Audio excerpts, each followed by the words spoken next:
Biometrics and Forensic Science in a Deep Learning Era. A lecture delivered in the 16th International Summer School for Advanced Studies on Biometrics.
Okay, we have three gunmen.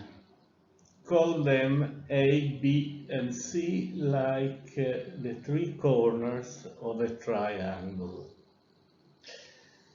A must decide whether first to shoot first and killing B, to shoot first and killing C, to wait and see what B and C do. Of course, it is a purely theoretical situation. We assume that if you shoot, you kill. We do not consider but shoots and and contingental uh, occurrences.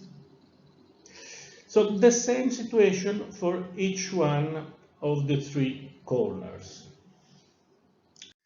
This is called the Mexican standoff, and it is a typical famous game problem, the three gunman problem.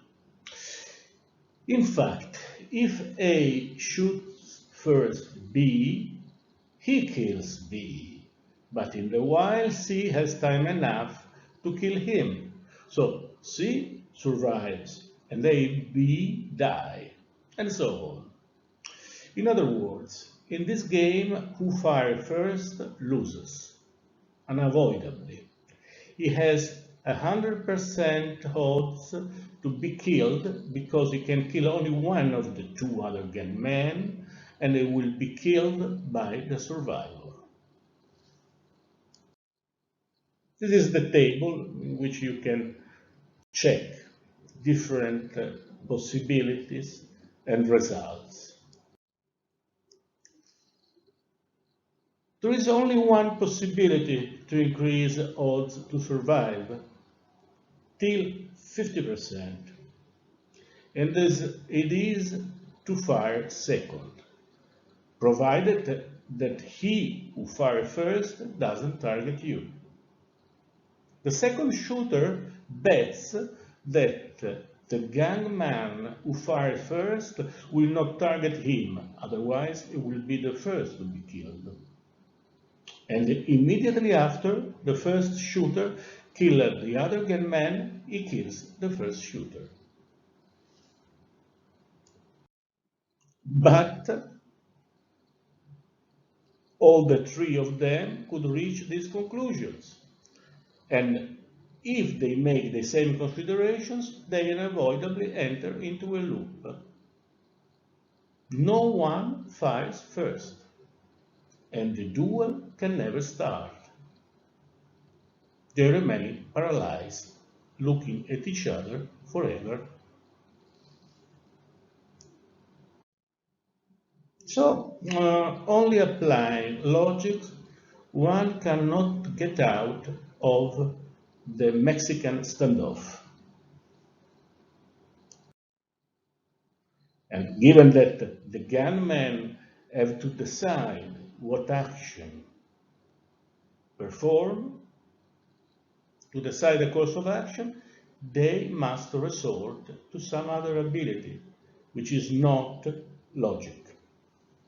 At least, not logic in the traditional term we attribute to the word logic.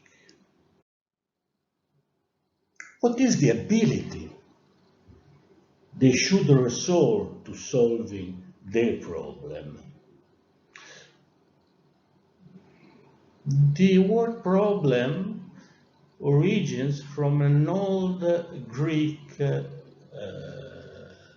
word, which was problemata. And problemata literally meant a barrier, a physical barrier, like a mountain. So, to solve a problem, originally, literally, means to find a pass through, across the mountain. To find a mountain pass. So, how these three gunmen can overcome their barrier? One possible solution. They could ask a supercomputer.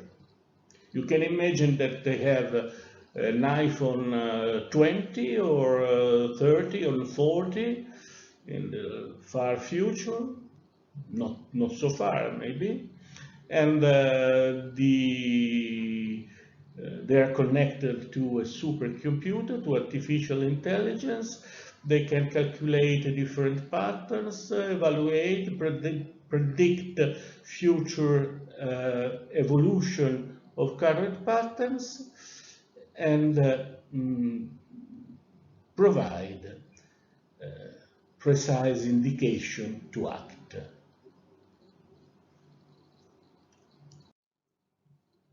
We were not so astonished by this kind of solution. We are used thinking that the machine can do things we wouldn't believe. It's part of the current ethos.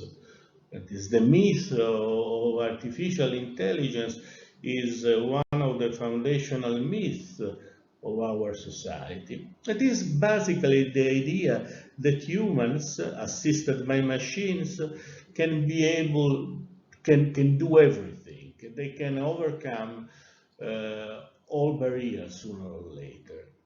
It is just a matter of when, not of if. And this dream or nightmare for some other that technology can be the real partner for humans is well represented by an hypothesis which is called singularities, a technological hypothesis which concern the possibility that artificial intelligence is entering in a runaway reaction of self-improvement cycles. So we will have, according to this hypothesis, we will have increasingly intelligent generation of artificial intelligence. They will appear more and more rapidly. And at the end, artificial intelligence will surpass, will overtake human intelligence. And not only, it will converge with human intelligence as the next step of the evolution of the human species. In its extreme version, the singularity hypothesis argues that the biodigital fusion will be the natural evolution, co-evolution of the human brain and the machine intelligence. Even if this theory in its form, the form of, in extreme form, is not shared by many scientists, technologists, there is, however, a sort of general agreement, a consensus about the fact that artificial intelligence is enabling machines to imitate more and more human intelligence. Already today, artificial intelligence is assisting in decision making, providing information which is immediately actionable, can be used to recognize human emotions and sentiments, even to mimic, to reproduce them, to replicate them. And more and more we think we think that human behaviors can be predicted by artificial intelligence, and we use artificial intelligence to predict human decision and behaviors. So the goal of this lesson is to provide sound, clear and straightforward arguments to answer the question whether artificial intelligence can ever become similar to or even overtake human intelligence.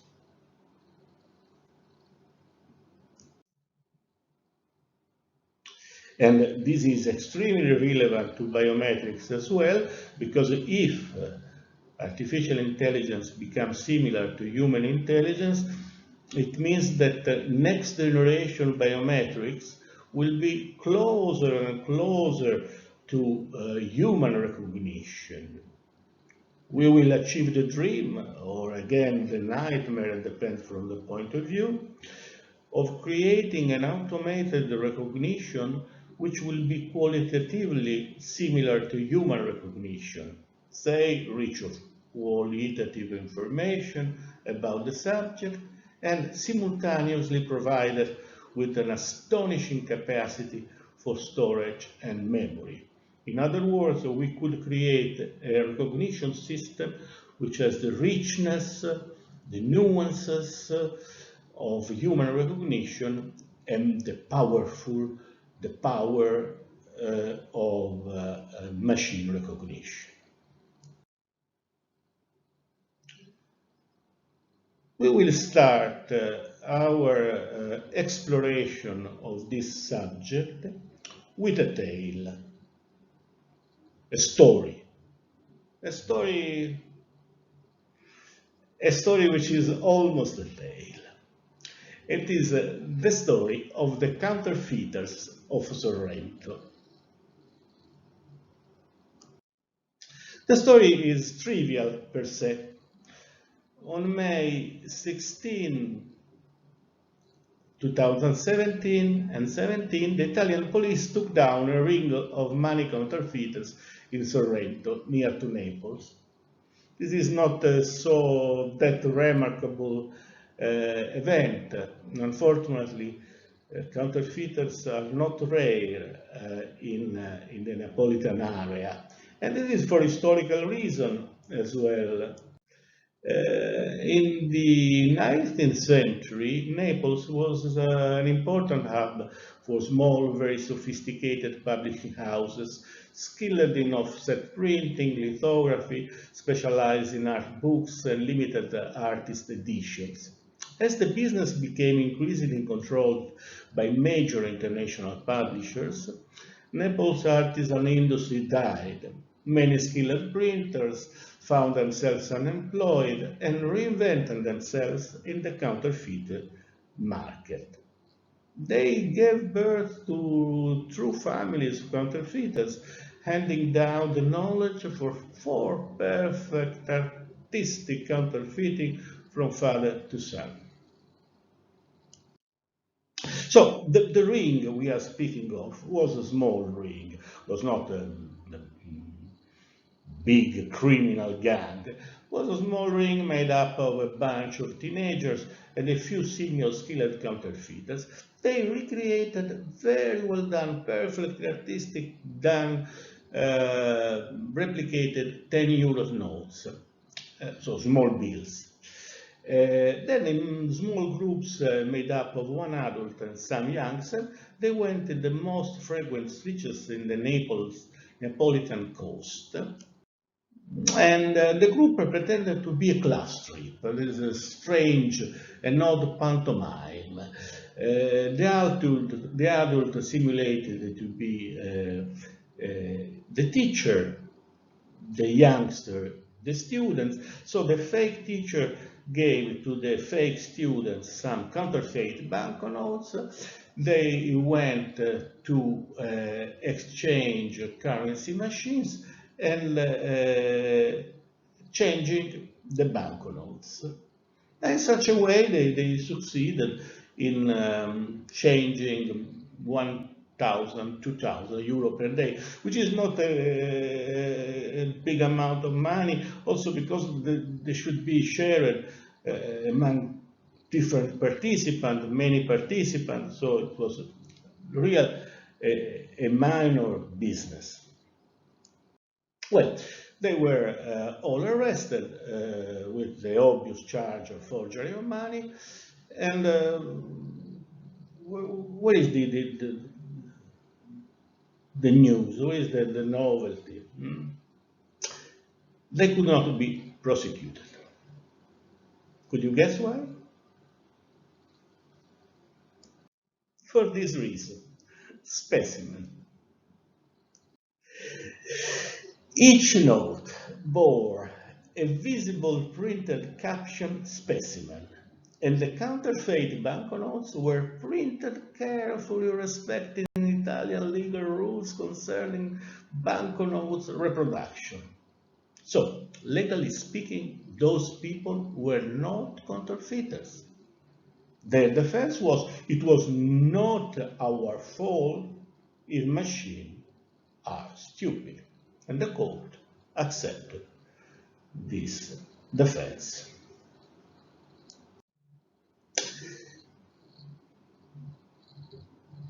I'm not interested, of course, in mechanical aspects, technical aspects of currency, exchange currency machine.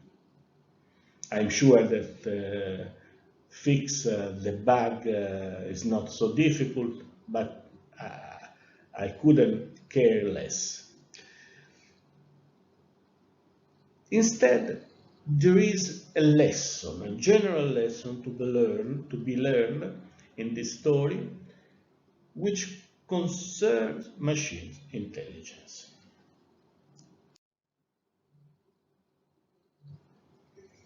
Why exchange currency machines could not understand what was occurring, was happening with the counterfeiters of Sorrento. Consider the big picture. All details of this story are part of the same big picture. In this story, everything fits. Tout se tient, as French people say. The beauty of Sorrento, the history of counterfeiting in Naples, the tremendous artisanal talent with which the banknotes were counterfeited, in contrast with the limited amount of the fraud itself, the useless pantomime. Why did they pretend being a glass strip? Well, it doesn't make sense, frankly. It could even be counterproductive, drawing the attention of the people around. And then the brilliant, straightforward stratagem conceived to escape the law for a trick, for a fraud, really minor, with minor importance. Can a machine understand all this? And to enlarge a bit this argument and to appreciate its value, it is worth thinking of the painting, a genre painting called bamboccianti, puppet makers, who were active in the 17th century in Italy, chiefly in Rome and in Naples. They were usually they were Dutch or German artists, were found of everyday life, ordinary people in South Italy, and they represented this scene, these sceneries of ordinary people, large paintings, very well done, very carefully depicted. They were details are studied with great precision. And so they are so beautiful and so well done that it is easy to get lost in single details. You start looking single details and you lose the big picture, you lose the vision of the whole. And this is quite evident, quite apparent in this large market square in Naples. It, your eyes can be really attracted by single details. And you can start looking one, which is very pleasant. But in such a way, we will not understand, you will not understand any longer the meaning of this painting. What is the meaning of this painting? I try to look at it as a whole, is in its entirety. Would you recognize something?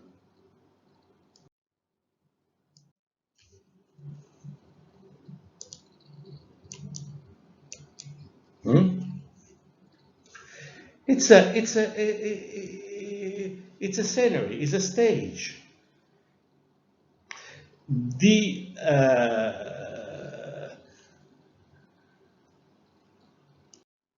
okay, it's a stage. It's a simple stage in which everything converges toward the background with the two flags, the sky, and in practice, this painting is representing a metaphor which was particularly in fashion in the 16th century, which is the metaphor of life as a stage, life as a theater.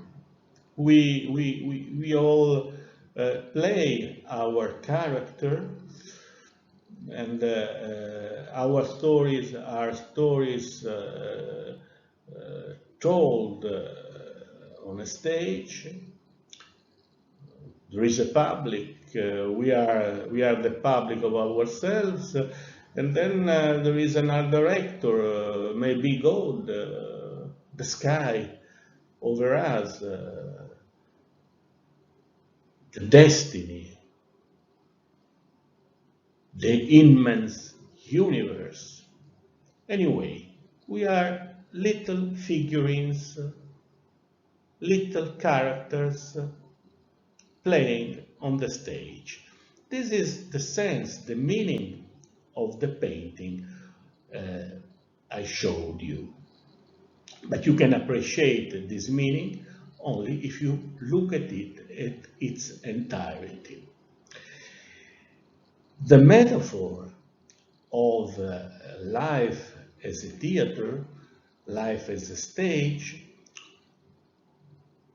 was very well represented 2 centuries later, but an Italian musician, an Italian composer, Giuseppe Verdi. And I will show you now a short video clip, which is the finale of the Falstaff. Falstaff is one of the last musical works written by Verdi. Verdi was already an old man, and he was an old master, recognized internationally, but he was an old man, so basically no one expected anything new from him. And when he started writing Falstaff, critics and public were interested only in Wagner. They thought Verdi was over. Instead, Verdi wrote probably his most modern and better opera. And ironically enough, Falstaff is a comedy. Verdi never wrote comedy, but this is a comedy. And this is a story of a Shakespearean character, Sir John Falstaff, a fat old man who pretend being still a young, fascinating lover who tries to marry a rich widow. He thinks to be the smarter, but as a matter of fact, all people are fooling of him. And at the end of the comedy, at the end of the opera, Falstaff realizes that they fooled him. But he doesn't get angry. He doesn't get furious. He starts laughing, and he comments, "Ah, you fooled me, but we are all fooled. Everyone is fooled in life, because life is a joke." And so it is a finale which seems to be joyful. Pay attention, because there will be, at a certain moment, something which completely revert the sense of this finale.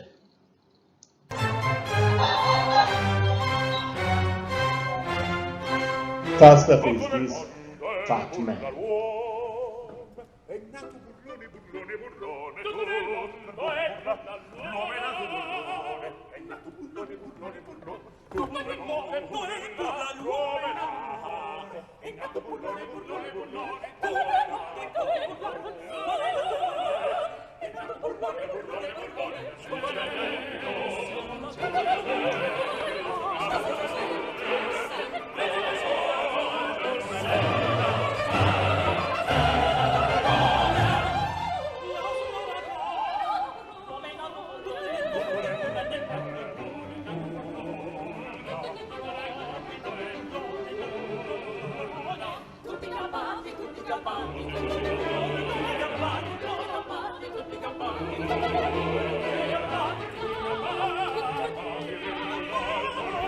They laugh, repeating,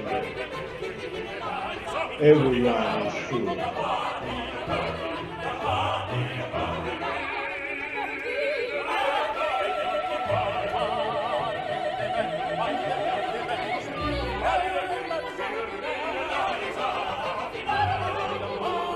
The moral seems to be carpe diem. Don't worry, dear. Life is not serious. This seems to be the moral.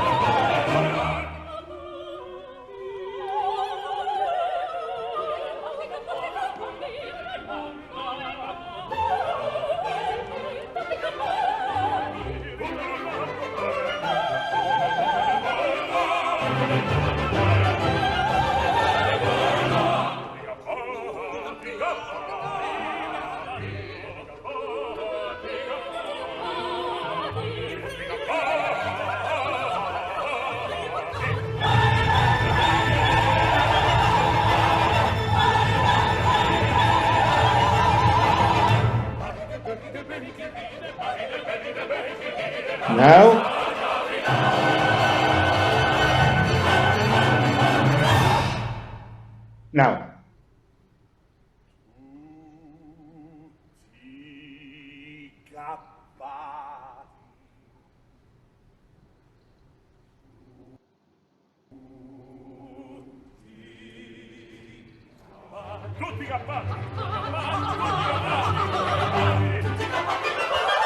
so did you see what happened?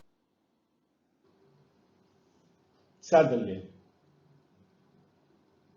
the comedy turns into a drama, into a tragedy. The music stops. Falstaff looks. The public point at them and repeat the sentence. Everyone is fooled. But now it's not for him and his fellow characters. It is for the public. It is you. Each one of us. And the theater becomes live. We are fooled. Humans are fooled. Then, and this is the greatness of this opera, it doesn't end with the tragedy. Huh? Because what Falstaff says is that the terrible, the horrible course, Macbeth course, life's but a walking shadow, a poor plier. This is the sense of this joyful song, a terrible sense. But Falstaff, music stops, Falstaff becomes serious, then again the music starts again, Falstaff starts laughing, and the comedy ends as a comedy, as it started. So, could a machine understand this? Can you imagine that artificial intelligence is able to understand Falstaff finale? Because if artificial intelligence is destined to overtake, or even also only to imitate perfectly human intelligence, one should assume that artificial intelligence should become able to understand Falstaff finale. Could artificial intelligence understand Falstaff finale? Uh, One of the big problems we have today with artificial intelligence is computational humor.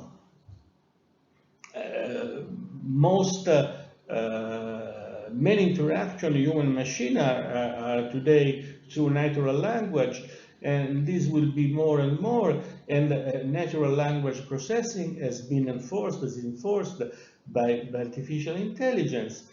But the big problem is that in natural language interaction, humans use language in various different ways. And one of the registers they use is irony, is humor.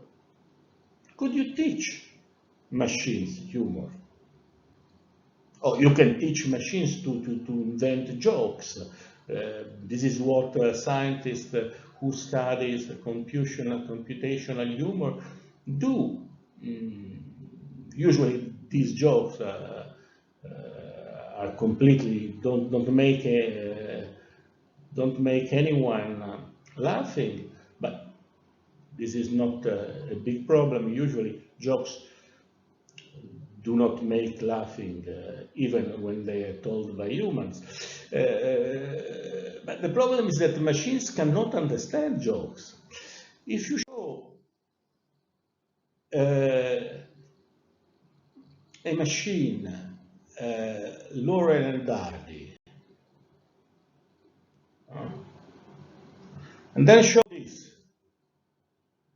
machines cannot distinguish.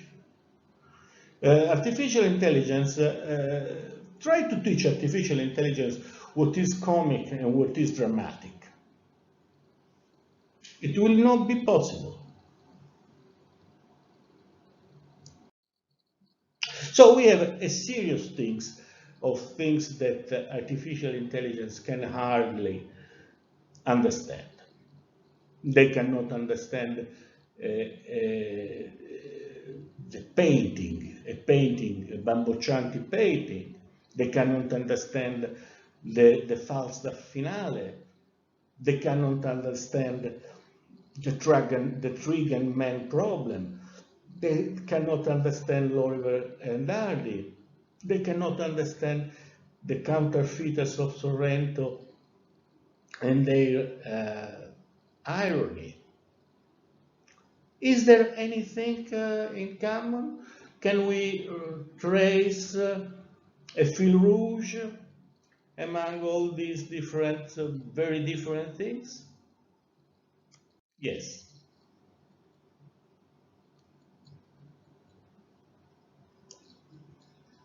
Look, the gaze. The gaze again. And then this is the moment in which the comet is triggered. uh, the gaze. The gaze. So the moment of the gaze. This is what machines cannot understand. Mechanical devices lack the capacity for intuition, for perceiving the atmosphere, feeling the context, appreciating an environment at a single glance, which is instead so essential to human beings, to businessmen, to general, to everyone who has to take the strategical decision, but also in everyday life. When you move in a city you don't know well, we have to evaluate, to assess rapidly situation, other people, etc. Machine ignore the moment of the gaze, which is the kairos, which is the instant. And you should never confuse the instant with the moment. The moment is a second, is a part of time, is an element, is a grain in the chronological succession of time. The instant is the infinite. Each instant is an infinite time.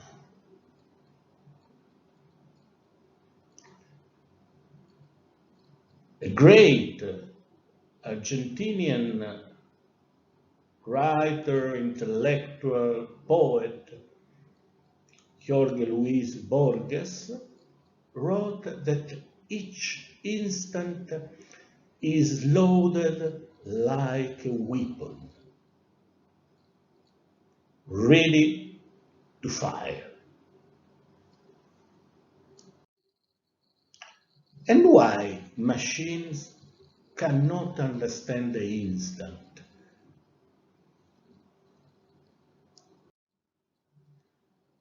The reason is not so difficult. It's not a big, complex philosophical reason. It is enough to think of the birth of computational machines. And in such a case, we have a date of birth, which is at least the year, which is 16th century and 42.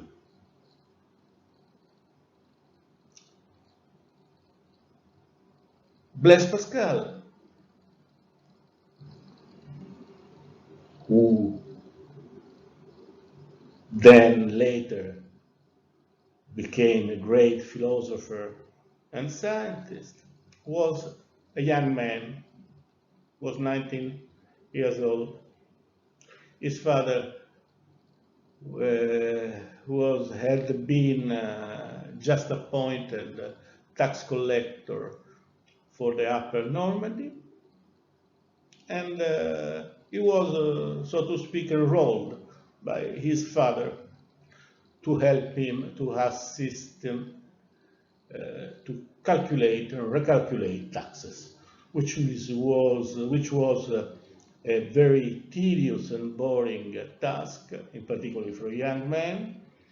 And Pascal, who was a genius, started thinking a way to get rid of this tedious job and how to automate calculation. And in a couple of years, he invented the first digital calculator of human history, which is the ancestor, the grandfather, so to speak, of all our computers. All computational machines comes from that originary Pascal calculators, Pascaline. So, what is automation for? Pascal calculator, robots in assembly lines, currency exchange in machines. It is always the same story.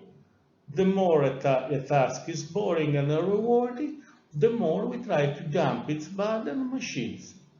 Also given that human slaves do not exist any longer, so we cannot use other human beings to do these repetitive, tedious tasks.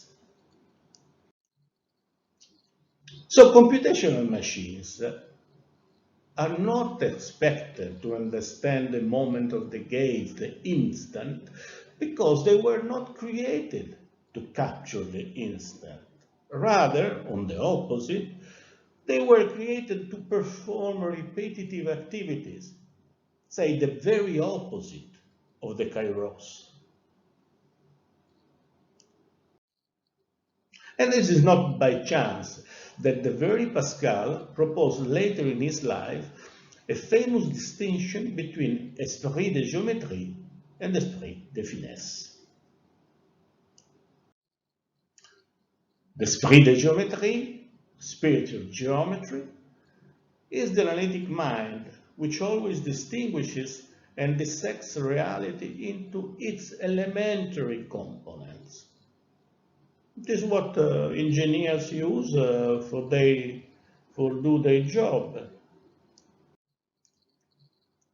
And we succeeded in automating almost all boring operations relevant to the speed of geometry. Measuring, analyzing, calculating, applying logical principles, predicting probabilities. Everything within this large box of activities, everything has been automated. And computational machines perform this task quite perfectly, better than humans. And even first generation artificial intelligence, the so-called GUFEI, is still a computational machine of this kind.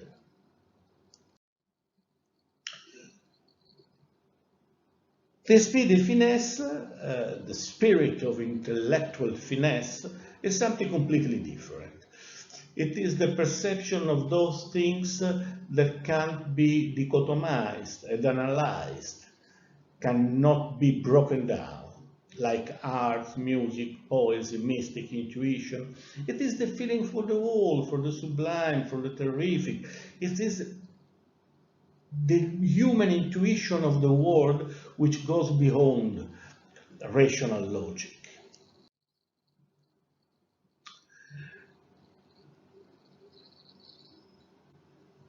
New artificial intelligence, advanced artificial intelligence, is promising to produce a paradigm shift because it's trying to automate the esprit de finesse. For the first time in human history, researchers and scientists are trying to automate intuition, emotions, empathy, awareness.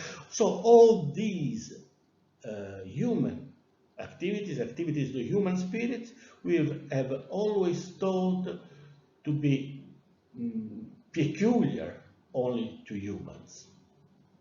And this is the real paradigm shift in the concept of intelligent machines. But is this an illusion or a reality? And to answer this question, we must enter a bit in the way in which the human mind works.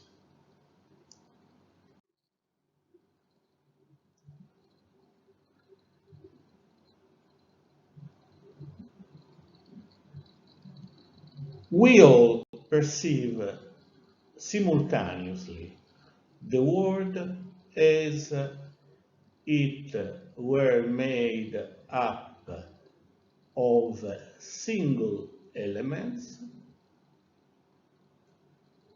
and if it were made up of a totality. Both perceptions are part of the human mind. On the one hand, we see the world as divided into discrete local events. On the other hand, we see the world as a homogeneous, indivisible reality. This is the way in which our mind works. And these correspond to different logics. One logic that you can call the logic of differences, which operates through computable quantities and finite elements. This is the logic that emerges from the perception of the world as made up of single elements. But there is also a logic of inclusion, which emerges from the perception of the world as a totality, as an entire. And the logic of inclusion operates through sets, indefinite and infinite sets, and classes. So, the logic of differences is ruled by the principle of non-contradiction. A cannot be non-A. On the contrary, the logic of inclusion is ruled by the principle of inclusion, which is A is also non-A, although at a different dimensional levels.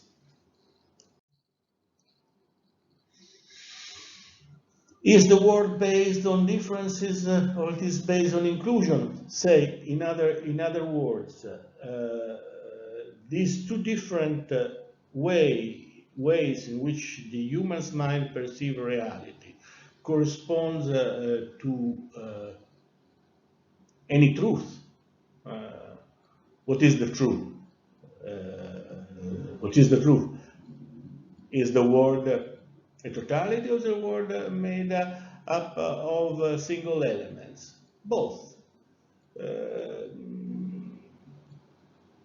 The perception of both perceptions perceive something which is a reality. Of course, this is enormous, a huge philosophical problem. We have not, it doesn't make sense to discuss now.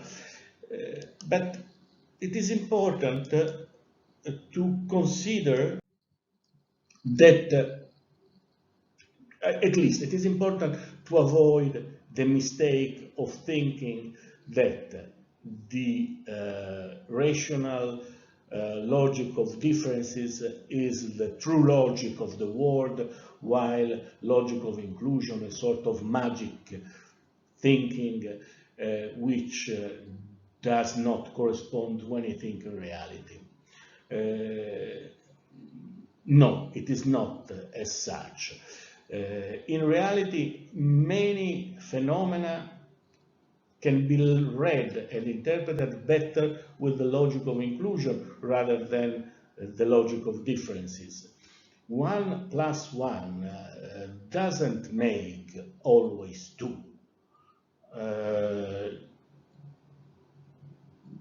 Frankly, in most cases in real life, it makes still 1. Think of 2 drops of liquid, of water. 1 drop of water plus another drop of water doesn't make 2 drops of water, makes still 1, maybe larger. So the logic of totality explains many natural phenomena even better than the logic of differences. The logic of differences is a more local logic. However, the logic of differences is undoubtedly fundamental to organize our life. Without the principle of non-contradiction, we cannot take a train or make an appointment, convene a meeting, design a software. Basically, we need to act as though the world were a well-ordered place in which everything has its own place in space and time. This is a fiction. This is maybe an illusion, but it is essential to organize our everyday life. Simultaneously, in the same while, we need inclusive logic to perceive what cannot be broken down, to have the feeling of the whole, to perceive the kairos, to perceive the instant. And this is the deepest part of our mind. It's primordial unconscious structure, which operates to the notion of infinite states. A great psychoanalyst of last century wrote, "The unconscious does not know individuals, but only classes or propositional functions will define the class." So now it is possible to reformulate more precisely the question from which we started. We had met three different formulations of the same questions. The first formulation was, can artificial intelligence become similar to or even overtake human intelligence? The second formulation of the same question was, has artificial intelligence the potentiality for becoming automated esprit de finesse? This was the most philosophical and historical formulation. And the third formulation is, will artificial intelligence become ever able to apply inclusive logic? In other words, if is it thinkable to create an inclusive logic-based machine? If it is, then artificial intelligence will become sooner or later able to develop capacity for intuition, insight, and awareness. Machines provided with inclusive logic can become very similar, even better than human intelligence. And to answer this question, whether machines can adopt, can use inclusive logics, let's start with the evidence. And what is the evidence? The evidence is that artificial intelligence, like all computational machines, needs data to work. And artificial intelligence of the new generation, which is based on probabilistic or stochastic processes, requires even more data than GoFei, requires a huger and huger amount of data. And this is out of discussion.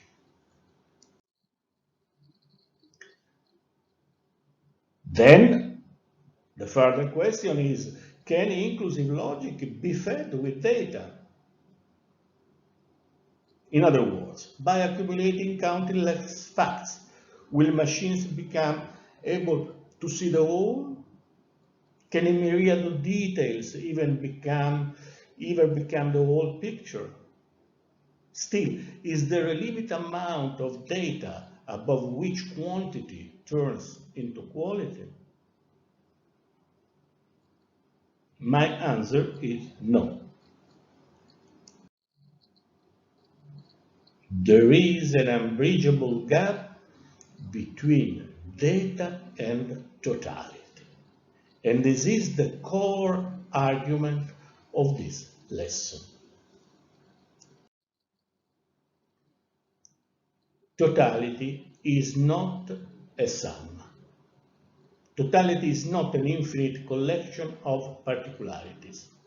By summing up all singularities, you will never generate the whole.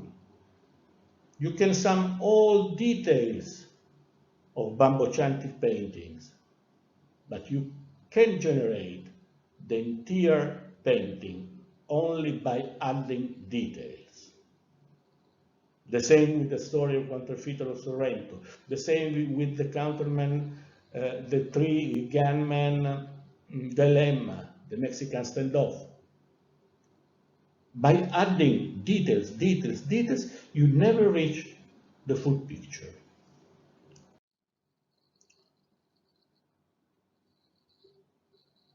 In the wild, data is difference.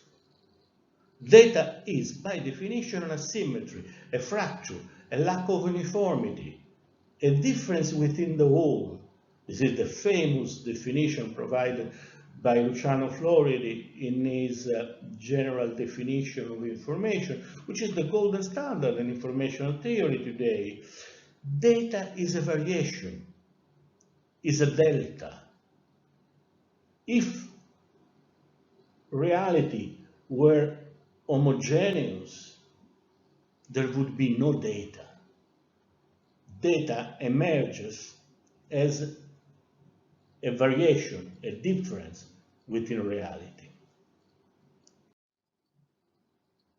This means that the very notion of data denies the concept of totality, as well as the concept of totality is totally inconsistent with the notion of data. And we are now to the conclusion.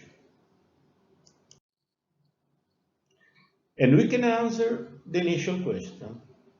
And the answer is that their best data-eating machines can only parrot human intelligence. They can imitate human intelligence, but the notion of totality, which is so fundamental to human mind, is destined to remain forever extraneous to intelligent machines, at least as long as they are computational machines. Inclusive logic is the enabling mechanism which bestows humans with the capacity for intuition, awareness, insight, emotion, perception, feeling of totality, etc.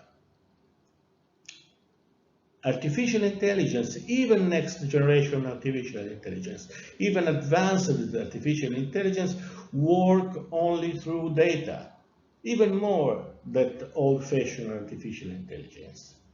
But data can never generate and support inclusive logic. As a consequence, artificial intelligence, no matter how it is advanced, will be never able to develop human inclusive capacity. This is the conclusion of the lesson, but there is still something that I owe you. We interrupted the final duel of the good, the bad, and the ugly in the topical moment and the climax. I must show you, as in real life, the Mexican standoff dilemma can be solved.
The solution was quite easy.